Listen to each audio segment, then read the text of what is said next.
Nama aslinya adalah Abu Yahya Malik bin Dinar al-Basri. Ia lahir di Basrah dan merupakan generasi kelima dari golongan tabi'in. Ia adalah anak dari seorang budak Persia yang menjadi murid Hasan al-Basri.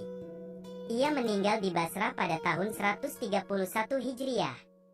Abdullah bin Ahmad bin Qudamah al-Maqdisi dalam Al-Tawabin mengisahkan bahwa dulunya Malik bin Dinar adalah seorang preman yang suka mabuk-mabukan, berbuat zalim, memakan riba, dan lain-lain. Hingga pada akhirnya ia bertaubat dan kembali kepada Allah. Ia pernah ditanya mengenai kisah pertaubatannya. Ia menuturkan, dulu aku adalah seorang polisi yang suka mabuk-mabukan.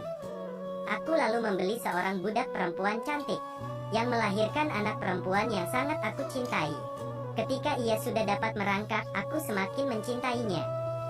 Setiap aku meletakkan minuman keras di hadapanku, ia mendatangiku, lalu menumpahkan minuman keras dariku.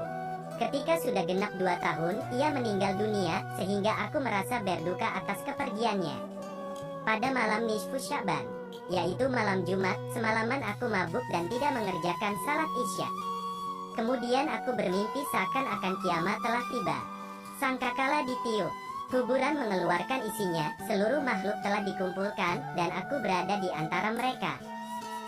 Aku mendengar suara dari belakangku. Lalu aku menoleh, dan melihat ular besar yang berwarna hitam kebiruan mengejarku dengan mulut terbuka.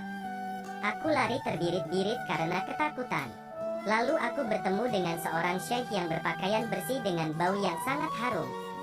Aku mengucapkan salam padanya, dan ia pun menjawab salamku. Aku berkata kepadanya, "Wahai Syekh, selamatkan aku dari ular itu, semoga Allah menyelamatkanmu." Syekh itu menangis dan berkata, "Aku lemah, sementara ia lebih kuat dariku. Aku tidak mampu melawannya. Cepatlah pergi, semoga Allah menyelamatkanmu dari ular itu." Aku terus berlari, lalu naik di atas tebing dari tebing-tebing kiamat. Aku mendekati kobaran api neraka. Aku melihat teror di dalamnya, dan hampir saja aku terjatuh karena takut akan kejaran ular itu. Tiba-tiba ada suara teriakan, "Kembalilah, kamu bukan termasuk penghuni neraka." Aku merasa tenang dengan kata-katanya, dan aku pun kembali. Ular itu terus mengejarku. Aku mendatangi syekh itu kembali dan berkata kepadanya, "Wahai syekh, aku memohon padamu agar menyelamatkanku dari ular itu, namun engkau tidak melakukannya." Syekh itu menangis lalu berkata kepadaku, "Aku lemah, tapi pergilah ke gunung itu, karena di dalamnya ada simpanan orang-orang Islam. Jika engkau memiliki simpanan di dalam gunung itu, ia akan menyelamatkanmu." Aku melihat gunung bulat yang terbuat dari perak. Ada kubah di atas lembah permata dan tirai-tirai yang bergelantungan.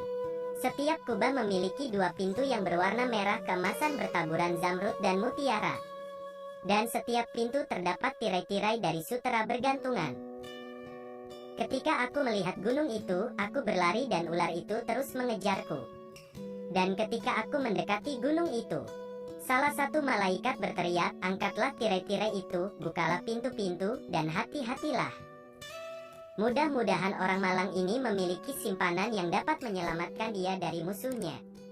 Tirai-tirai itu diangkat, pintu-pintu dibuka, dan tiba-tiba dari dalam tempat itu muncul anak-anak yang wajahnya bersinar seperti bulan purnama.